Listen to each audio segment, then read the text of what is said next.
Hey everybody, I'm really excited to have you all listening to Ignite today. We are in for a treat. We've got Cody Lee joining us from the left coast.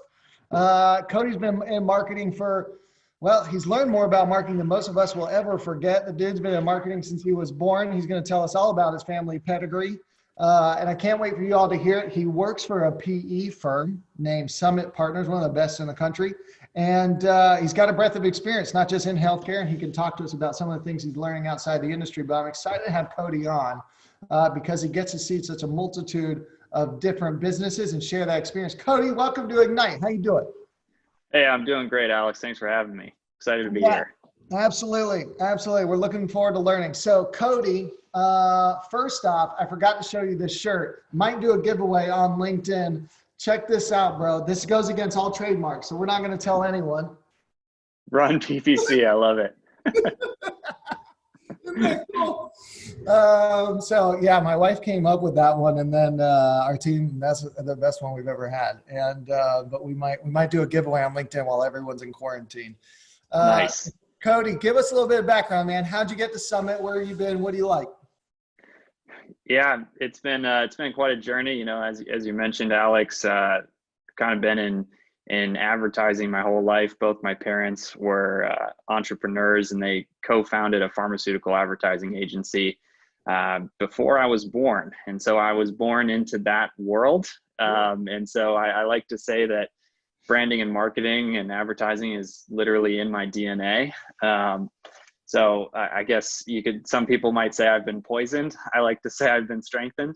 Yeah, but you know, I really, I started my career in copywriting. Interestingly, I studied poetry in college, if you believe it, balanced with psychology and economics. But I tried to take, a liberal arts approach to a marketing degree, but started in copywriting for a pharmaceutical advertising agency. Spoiler alert, it was my parents' agency.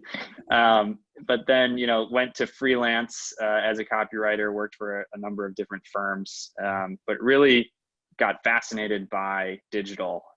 This was in, the 2013, where, social media marketing, digital marketing was really starting to take off. And so I wanted to get into that. I started as a paid search campaign manager for a lead generation firm in the software space. So tech focused, really interesting breadth of experience, learned everything about paid search, paid social. Then I moved and started a digital marketing practice at a video production agency in Austin, where I lived at the time. They'd made all sorts of great videos, but were looking for, someone to help with distribution, help their clients get those videos out there. So I did that. And then, an interesting move, I co-founded a kind of hybrid private equity consulting firm with two partners from my earlier days. And what we would do is we'd co-invest alongside private equity firms so that we'd have, a piece of the equity.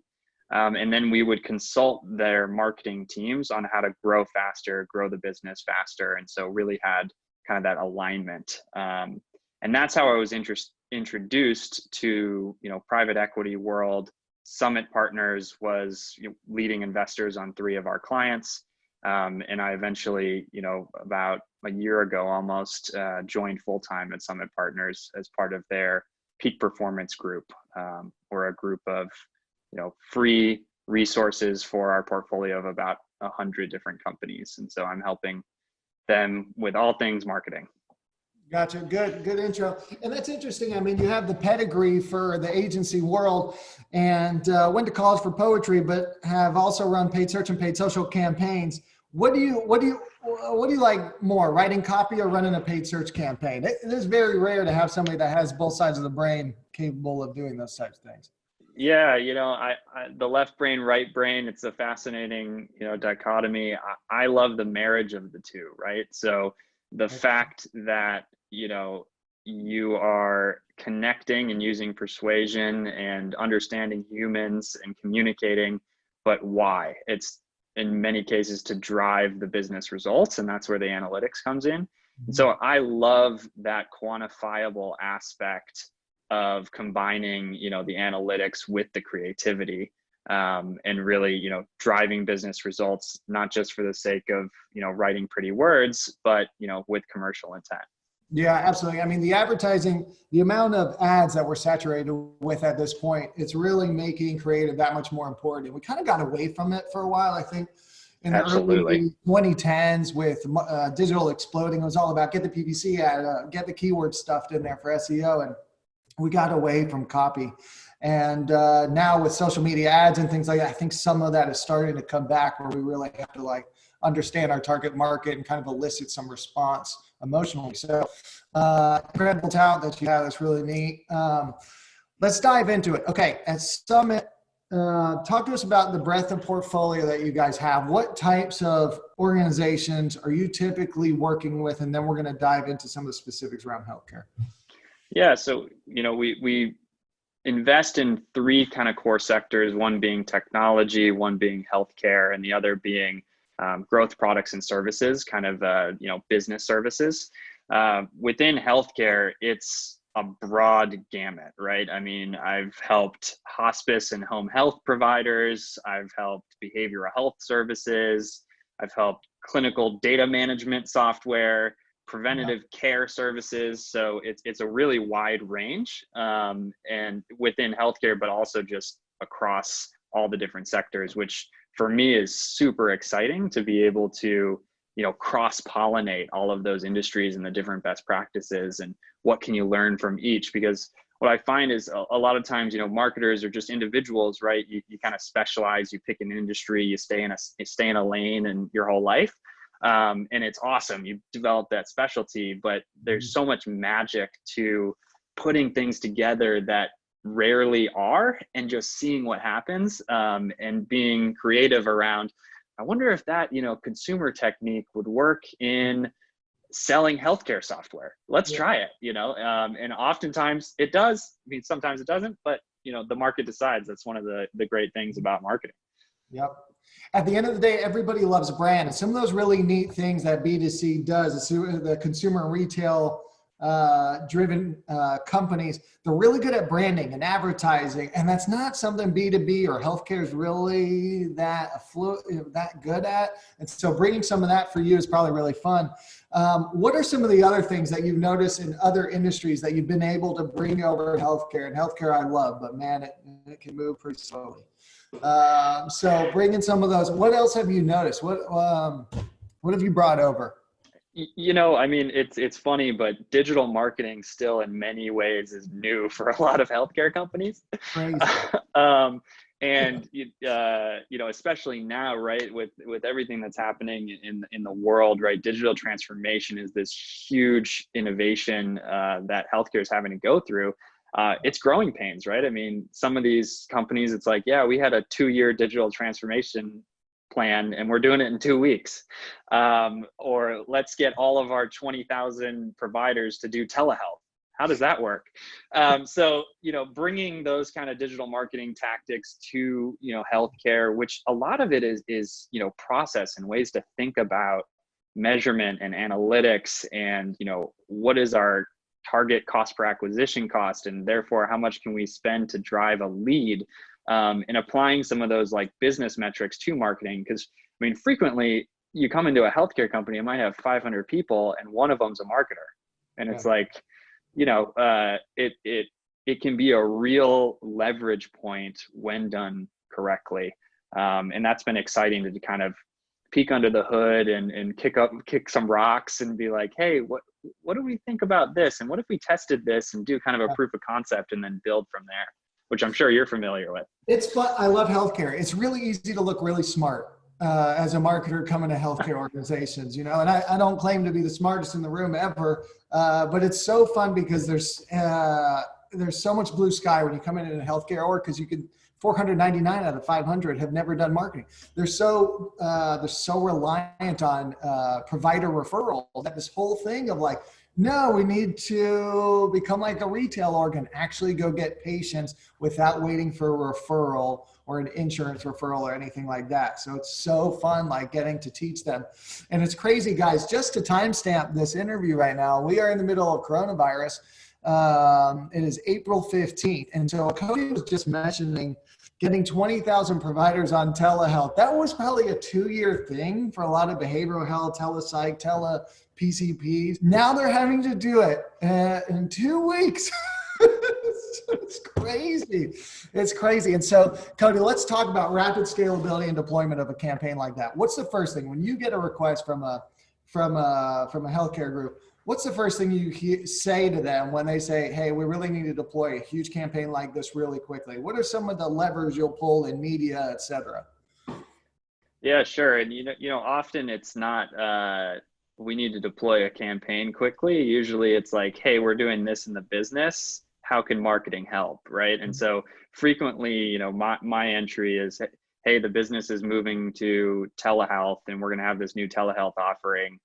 How can we accelerate that? Right. And so, the idea of a paid marketing campaign may not have even been originated. Right. And so thinking through, what is that? Frequently it's first validating that is an opportunity, right? Like, are people, are consumers searching online for things that we want to be there for? I usually start with intent-based, right? Search ads, search engine optimization, which takes longer, but ads are quick, but they're costly, right? So we got to make sure that we do it profitably. But then, your aspect on, referrals, right? Sometimes there's amazing like B2B like marketing that you can do towards referral sources to get in front of those doctors, get in front of, those discharge coordinators to be top of mind as well. So there's a lot of different ways that marketing can help. I try to take more of a, consultative question-based approach and say, hey, we've got a giant pantry of marketing over here, right? What kind of meal do we want to make today? And what's the best one that's going to feed you the best and the healthiest right now, but also grow up big and strong going forward? Yeah, beautiful. Eat your vegetables, make sure it's SEO. It takes a while, but you grow up strong mental. I love hearing the SEO reference. You're so media focused these days, and all marketers talking about media. SEO is tried and true. It takes a while, but man, it pays off. Very cool to hear that. So, all right, so they come to you with a business problem, and then you concoct the recipe, basically the prescription to solve their ailments, and then you'll present that to the group. Cody, in your role, are you also staying engaged? Are you is it like, are they asking you to get involved with campaigns, or you merely get to kind of steer the ship, which is, I think a lot of people want to know about, because it sounds like a really fun gig. Yeah, it runs the gamut, right? So I mean, sometimes I'm in there building a campaign from scratch in AdWords, starting a fresh campaign, doing the keyword research, writing the ads. I still get in there, roll up my sleeves. It's still fun. I think it keeps you sharp, right? These platforms change like crazy. Other times it's, organizing, hey, here's a great resource or a trusted party that you might want to speak to help you execute that. Cardinal being one of them potentially, right? It's like, hey, I didn't plan to say it. Hey, I know this great guy, Alex, he's got a great firm. Maybe you should talk to them and see if they can help you. I like to think of my role as a connector first and foremost, right? So our portfolio is doing amazing things. It's the reason that, Summit invests in them. They're growing like crazy. They're profitable. They're doing amazing work. We're a partner. And so a lot of times it's learning from the best practices and novel things that things are doing, and then share those across the portfolio. And oftentimes it's sharing resources, right? So making connections to different referrals, making connections to different talent, individuals, contractors. But sometimes there's nothing beats the speed of just doing it yourself. When the payoff is worth it, right? So it's a pretty complex prioritization framework. Yeah, and guys, you heard it from Cody. Like, even when you become a VP and you're leading a really important group like this, you still need to be able to roll up your sleeves and get in there. I see too many people, director plus levels, that cannot go in and create a paid search campaign, optimize a website, or deploy a paid social campaign. Never completely get out of it, guys. That's like the first. That's not fun. And you eventually lose your ability to talk to clients because you don't know how the levers work anymore.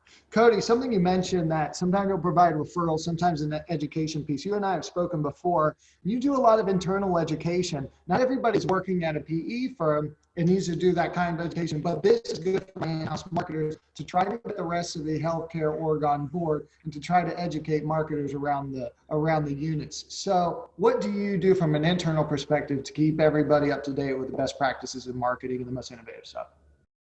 Yeah, so one of the main things that I do is I write a weekly newsletter, and it's primarily for all of the marketers within our portfolio.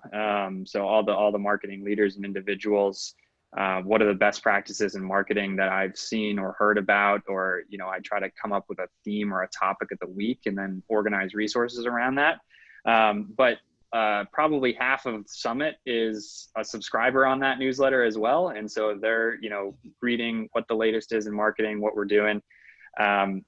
We try to be really data focused. And so being able to measure results and publish results and share results is one of the best ways to get buy-in, right? So, a CEO might not understand, a paid search campaign or an SEO campaign, but they can understand your lead volume from inbound went up 100%, and those leads were quality and drove, 20% increase in inbound revenue generation.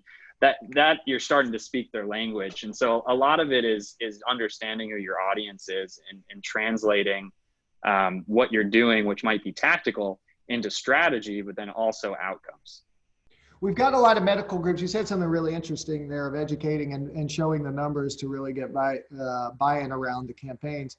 How do we do that before there have been campaigns run? As we know, healthcare is so referral driven, and how does an in-house marketing director get the CEO or the C-level to buy in before there's the data? What do they say? Give me X amount of money for 90 days. This is how I'll prove. How do you get the initial buy-in? That's where I see a lot of marketing directors get hung up. They can't even get started. They can't even get buy-in.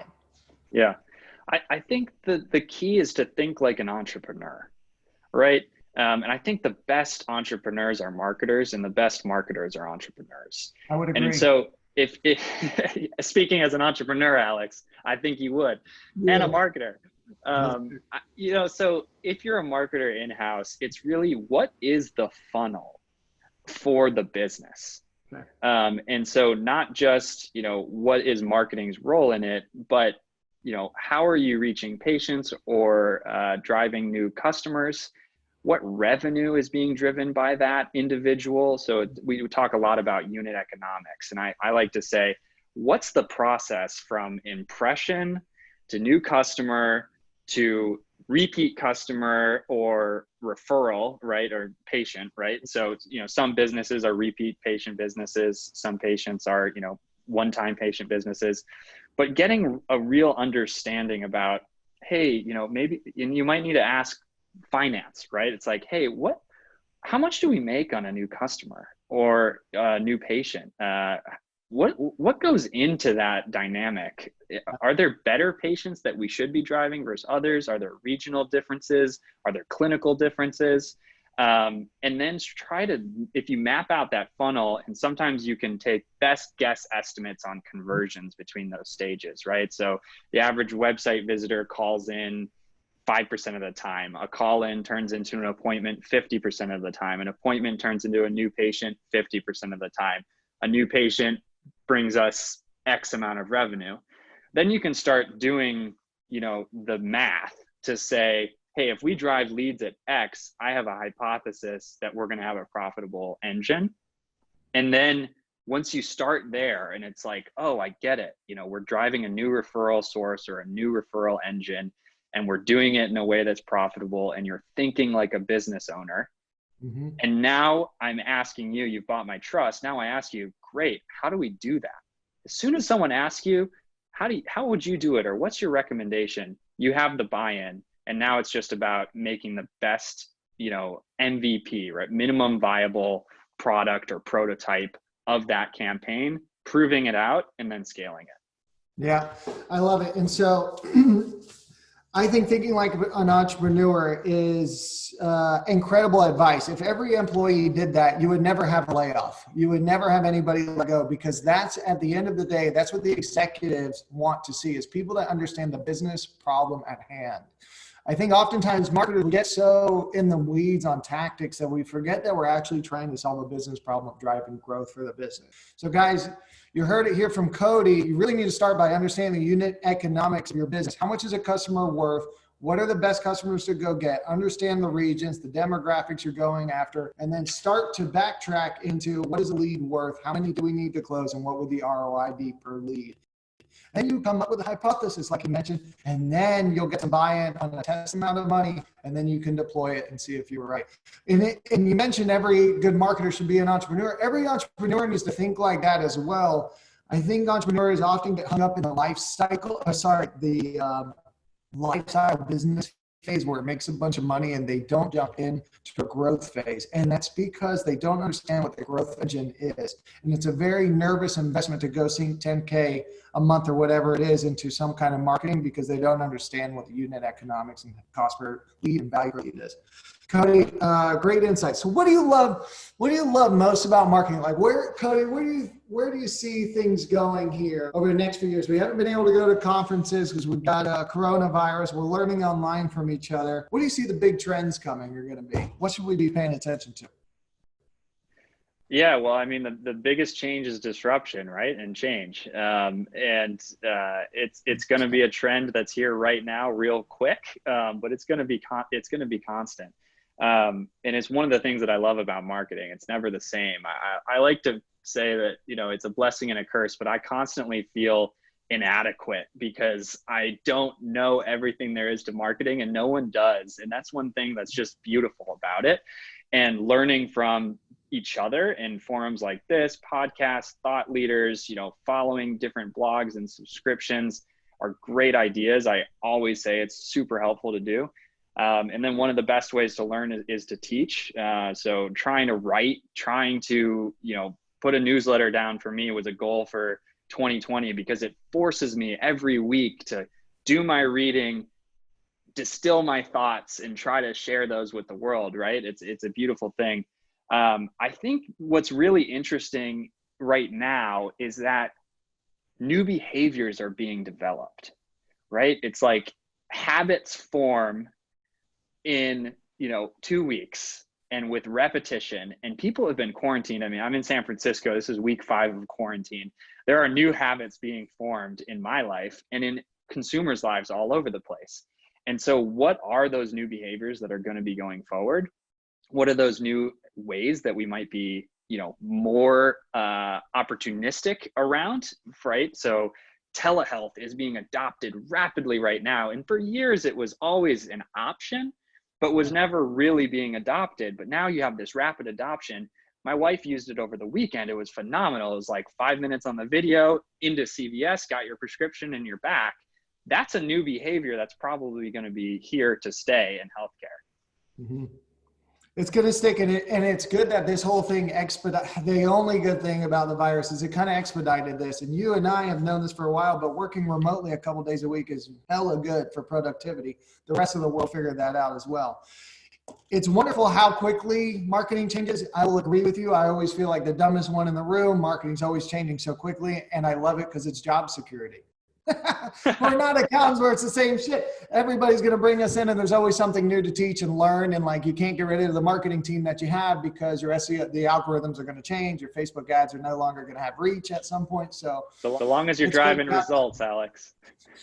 That's all that matters. That's all that matters. Talking about results, I only have 1 or 2 questions left for you, Cody. Talking about results. Okay. So it's beautiful and wonderful to say, yes, we have a CRM and our marketing platforms are all tied into the CRM. And so is our call tracking and email tracking. And like, that's all great. But a lot of mature healthcare orgs have really convoluted EMRs and they don't have CRM. What do you recommend starting with as a starting point? If you can't even get in a CRM, like what are the key measurement points you're using and how can you do this in a very basic way for some marketers that just can't get to the CRM and all that stuff from the jump?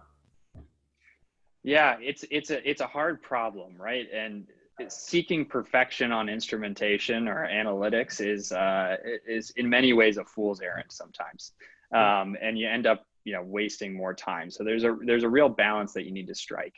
I think the concept of the MVP is the best approach to do, right? So say you're a multi-location healthcare organization. what's one location that you can try to help? What's the 1 or 2 intake specialists at that location who's probably manually inputting referral source into the, ERP systems? And just having a phone call with that person and being like, hey, we're going to do a test where we're trying to drive, digital traffic or digital leads to your business. We want you to know that that's going to happen. Digital lead is now going to be a choice in your drop-down menu for referral. And we just want you to put that in, and we're going to do it for a week. And we're going to say, hey, beforehand we had 0 or 5. Now we had 20 and we spent $500. And so 500 divided by 15, here's how much our leads were. And was that profitable or not? And that can help you get buy-in to say, okay, now we should invest in a call tracking software. Or, hey, now we should invest in a new CRM tool. Or maybe we should roll it out to the region and then roll it out to the nation. So really trying to start small, it's going to help you, because you can try to solve for scale, but it often just prevents you from getting anything done because you're trying to be perfect, and it's just the enemy of good in a lot of cases. As Mel Gibson would say in The Patriot, aim small, miss small. Still one of my favorite movies. I like that, guys. It doesn't need to be super convoluted. You can start with a couple locations. There's always an intake specialist working there. Just try to get him or her to put down something, and try to make the forms multiple or randomized so they don't just put Google every time. I've seen that happen. Yes. We put that at the top. Like, did you hear about us on Google? Yes. Okay, got it. I love getting credit, but that can screw up the test a little bit. So guys, like Cody said, start really small and work from there. Cody, just one more question. You had mentioned that you're following blogs and things like that, learning from each other. What are a couple good blogs or people that everyone listening can learn from, healthcare or otherwise? I don't think it matters for this. Where should people be looking, reading, listening? Yeah, so one of my longtime favorites, classic, is Search Engine Land. They do a daily newsletter. It's always worth skimming through. What I do is I kind of save them for the week, and then I crush all of them on Tuesdays before I write my newsletter on Wednesdays. And look, they have, links that they go out. It's very kind of search focused, as you might imagine, paid and organic. That's one that I really like. CXL Institute is another good one that I like. Conversion XL. They're great with, content, SEO, conversion optimization, training, as well as content. Another one that I like is SaaStr. So obviously, more in the SaaS space. But there's a lot of translatable skills. And I think that's one thing that, if I had a tip for healthcare, it would be to look to other industries to see what you can apply as well. And put your kind of connector cap on, say, hey, this content is written for SaaS, but what might I be able to apply to my business around that? So those are 3 that I really like, kind of tried and true. I read them weekly. But I like to say I'm a LinkedIn power user, probably on there too much. I love following different people, commenting, engaging. That's really where you learn, is kind of putting yourself out there, and seeing what other people are doing, and staying, your finger on the pulse. That's really how I try to emerge my themes, because here's what people on the marketing street are talking about this week. That's right. And you had also mentioned earlier, one of the best ways to learn is actually to teach. So write, teach, put your thoughts together. It forces you to really learn your expertise. One quick thing that came to mind when you were talking, reading the stuff on SaaStr, while it's B2B, you also had mentioned, guys, if you had been listening, he had also mentioned in healthcare, there's a B2B component often with physician referral sources. If you're hospice, getting in the nurse intakes at hospitals. I don't know exactly how that works, but there's B2B components within healthcare orgs. So reading everything B2C healthcare, but also B2B, can help you guys a lot, because there's going to be things in email and automations that you need to learn for the B2B component of your business. All right, very cool. So LinkedIn, and then you had mentioned Search Engine Journal, Search Engine Journal, also a good one, and CXL. Yes. We put our people through CXL training. My salespeople are going through that right now. Nice. Okay, insights on the world from Cody, future president of America, 2024. Thanks, All right, Alex. Cody, thanks for joining us on Ignite. Yeah, you bet. Have a good day.